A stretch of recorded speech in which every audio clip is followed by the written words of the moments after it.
Christus, Christus regna, Christus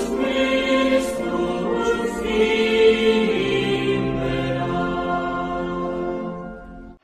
Shalom, salam damai dalam nama Tuhan kita Yesus Kristus. Assalamualaikum warahmatullahi wabarakatuh. Warobina Isa al-Masih. Saudara-saudara, salam damai itu hanya ada dalam Yesus Kristus. Di luar Yesus tidak ada damai. Itu sebabnya Yesus disebut Raja Damai, Raja Shalom. Tidak ada kedamaian kecuali dalam Yesus Kristus. Itulah sebabnya saya sudah 8 tahun ini terima Yesus Kristus, karena saya merasa kehidupan di luar Yesus tidak ada damai. Hanya dalam Yesus damai itu saya peroleh dan saya nikmati, saya rasakan luar biasa. Salamnya orang Islam adalah salamnya orang Kristen awal. Orang-orang Kristen yang berbahasa Arab seperti di Syria, di Libanon maupun di Mesir, kalau menyampaikan salam itu Assalamualaikum warahmatullahi wabarakatuh warobina Isa al-Masih, di dalam nama Tuhan kita Yesus Kristus. Saudara semua boleh membuka surat-surat dalam Injil Perjanjian Baru selalu dalam nama Yesus. Tetapi dalam Islam dipotong sampai warahmatullahi wabarakatuh, karena mereka tidak percaya kepada Yesus sebagai Tuhan dan Juru Selamat. Mereka hanya percaya kepada Yesus Nabi dan Rasul. Kami orang Kristen juga percaya dia Nabi juga Rasul, tetapi dia adalah Mesias yang telah dijanjikan, yaitu Juru Selamat. Artinya keselamatan itu hanya ada dalam Yesus Kristus. Baik saudara-saudara,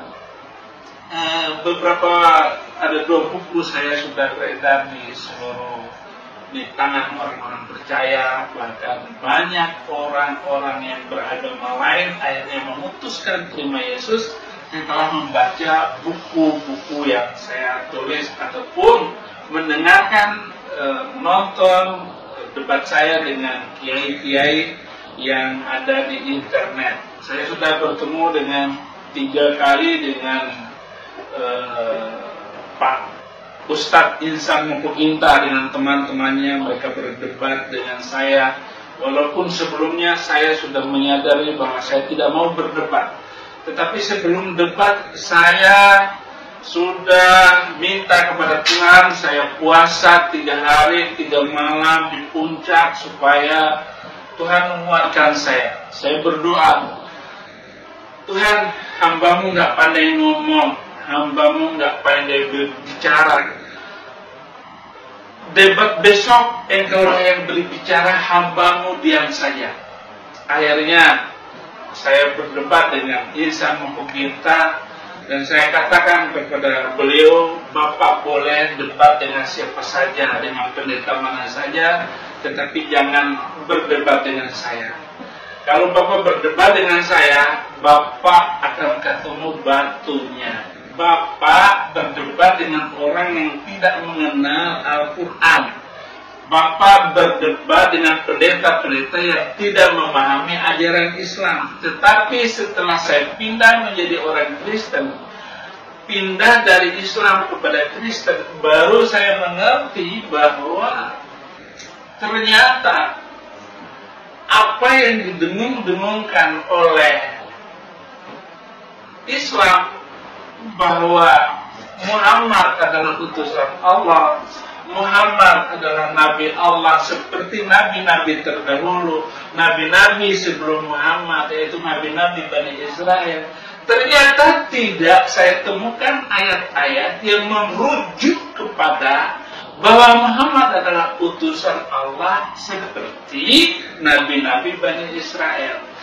Misalnya di dalam Mazmur 147 ayat 19 dan 20 jelas sekali dikatakan bahwa firman Tuhan hanya dipercayakan kepada Bani Israel, bukan kepada bangsa manapun.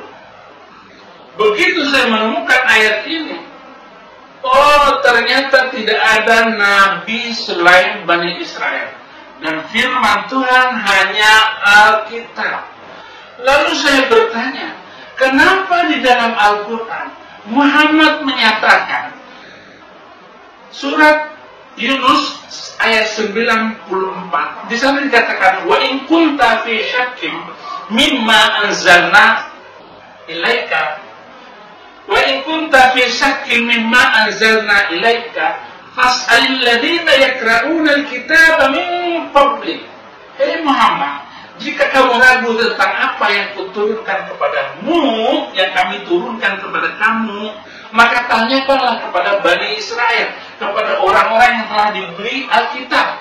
Ternyata saya buka Alkitab, tidak ada satupun yang merujuk kepada kedatangan Nabi Muhammad. Apalagi tentang nubuatan tentang Nabi Muhammad. Udah jelas, firman Tuhan hanya dipercayakan kepada Bani Israel. Inilah yang menjadi kekuatan bagi saya. Bahkan pendeta-pendeta yang memang dari Kristen, orang-orang yang sudah berdebat selama ini dengan Insan Muhminta dan orang-orang Islam lainnya, tidak pernah menyebutkan ayat ini bahwa firman Tuhan hanya diturunkan kepada Bani Israel. Hanya diturunkan kepada Bani Israel, bukan kepada bangsa manapun, bukan juga kepada bangsa Arab. Dan kita tahu bahwa kedatangan Muhammad itu adalah 600 tahun setelah Yesus Kristus. Dan kalau kita lihat dari seluruh nabi-nabi yang disebut di dalam Al-Quran, ada 25 nabi, satu-satunya nabi Arab hanya Muhammad. Semuanya ada beberapa nabi, semuanya dari Bani Israel, dan ada beberapa nabi yang tidak dikenal oleh Alkitab, seperti Nabi Su'aib, tidak ada dalam Alkitab. Nabi Idris tidak ada dalam Alkitab. Ini cerita dari mana, dan sebagainya dan sebagainya. Inilah pentingnya kenapa saya akan menulis buku ini. Buku yang ada di tangan saudara ini adalah buku untuk menjelaskan kepada saudara Kristen dan saudara Muslim tentang kedudukan firman Tuhan itu.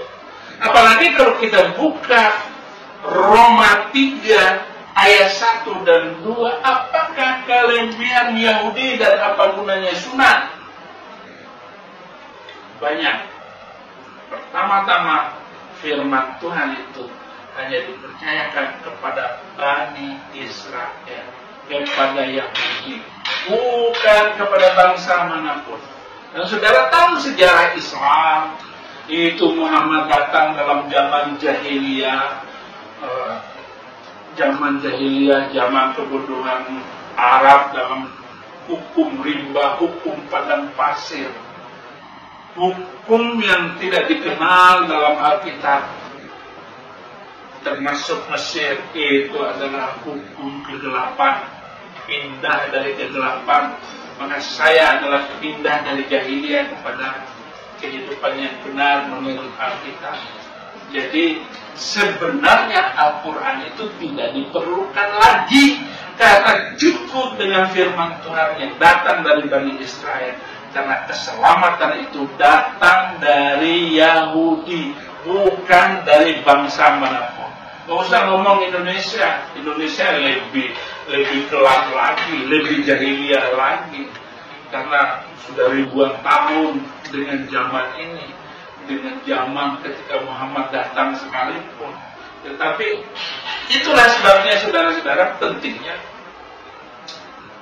walaupun ini adalah debat itu tidak menambah apa-apa. Tetapi bagaimana waktu awalnya saya itu menganggap bahwa debat itu nggak ada gunanya. Tetapi setelah debat dengan Insan Muhminta, belum sebulan dinaikkan ke YouTube, ditonton oleh ribuan, ratusan ribu orang, ternyata sudah banyak orang yang bertobat. Dari Muslim terima Yesus Kristus. Ini adalah kemurahan Tuhan di dalam pelayanan saya, dan apa yang saya perintahkan, apa yang saya sampaikan, seperti yang sudah disampaikan oleh Tuhan Yesus Kristus kepada banyak orang. Kamu terima Yesus, kamu selamat. Kamu tolak, kamu yang rugi. Nah, itu yang selalu saya sebutkan. Dan saya keliling kemana-mana tempat saya berkhutbah dan saya menyampaikan firman Tuhan ini. Sudah banyak orang Muslim yang saya ketemu dan mereka semua terima Yesus Kristus. Kuncinya saya sudah menyerahkan seluruh hidup saya kepada Yesus Kristus. Saya menulis dalam buku saya, kesaksian saya sanggup berkorban dengan jiwa, raga, dan nyawa saya, serta apapun yang ada pada saya bagi kemuliaan Tuhan Yesus Kristus. Itulah yang saya lakukan, saudara-saudara, dan saya buktikan, saya selaraskan dengan apa yang menjadi visi misi saya, sesuaikan dengan kitab suci Injil keselamatan Yesus Kristus. Terima kasih Tuhan, terima kasih, selamat menikmati dan membaca buku-buku yang saya tulis dan kaset-kaset tembak yang saya sampaikan kepada saudara-saudara. Tuhan Yesus memberkati.